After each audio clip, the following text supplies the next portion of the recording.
प्रतिवर्षની જેમ આ વર્ષે પણ વડોદરા શહેરમાં શિવજી કી સવારીનું સુંદર આયોજન કરવામાં આવ્યું છે, જેને લઈને આજે ધારાસભ્ય યોગેશ પટેલની આગેવાની હેઠળ આયોજકો સાથેની એક પત્રકાર પરિષદનું આયોજન કરવામાં આવ્યું હતું। નવનાથથી સુરક્ષિત શિવનગરી વડોદરાના આંગણે ઐતિહાસિક અવસર આવી રહ્યો છે। 2013થી શિવજી કી સવારીની નવી જ પરંપરાનો પ્રારંભ થયો હતો। પહેલી જ યાત્રામાં શહેરના લાખો શિવભક્તો આ યાત્રામાં જોડાયા અને જગન્નાથપુરીની રથયાત્રાની યાદ અપાવી। 2013થી શિવજી કી સવારી વડોદરાનું વધુ એક નજરાણું બની। તારીખ 8/3/2024ને શુક્રવારના રોજ મહાશિવરાત્રિની બપોરે 3:30 કલાકે પરંપરા મુજબ પ્રતાપનગર સ્થિત રણમુક્તેશ્વર મહાદેવના મંદિરથી મહાકાય નંદી પર બિરાજમાન શિવ પરિવાર નગર યાત્રાએ નીકળશે અને વર્ષોની પરંપરા મુજબ શિવજી કી સવારી વાડી, ચોખંડી, માંડવી, ન્યાય મંદિર, માર્કેટ, દાંડિયા બજાર થઈ સાંજે 7 કલાકે સુરસાગર પહોંચશે, જ્યાં 7:15 કલાકે મહાઆરતી યોજાશે, જેમાં હજારોની સંખ્યામાં ભાવિક ભક્તો જોડાશે। મહાઆરતી બાદ શિવજી કી સવારી પરંપરાગત રૂટ પર આગળ વધશે અને ઉદયનારાયણ મંદિર સલાટવાડા ખાતે શિવજી કી સવારીનું સમાપન થશે।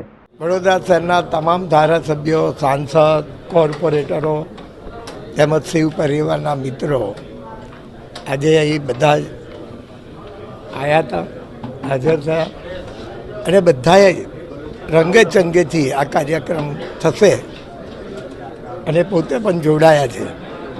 એટલે હજારો વર્ષ સુધીને આ કાર્યક્રમ વડોદરા શહેરમાં થાય એવો મારો પ્રયત્ન હતો ને એ પ્રયત્ન સફળ બી થયો છે।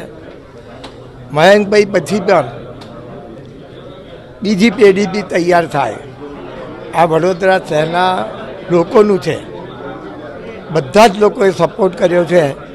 ત્યારે આજે શિવજીની જે સુવર્ણથી જડિત મૂર્તિ આજે 111 ફૂટ આજે સુરસાગરના મધ્યમાં ઊભી છે। એવી રીતે શિવ પરિવાર પર પણ આપણે સુવર્ણથી મડિત કર્યું।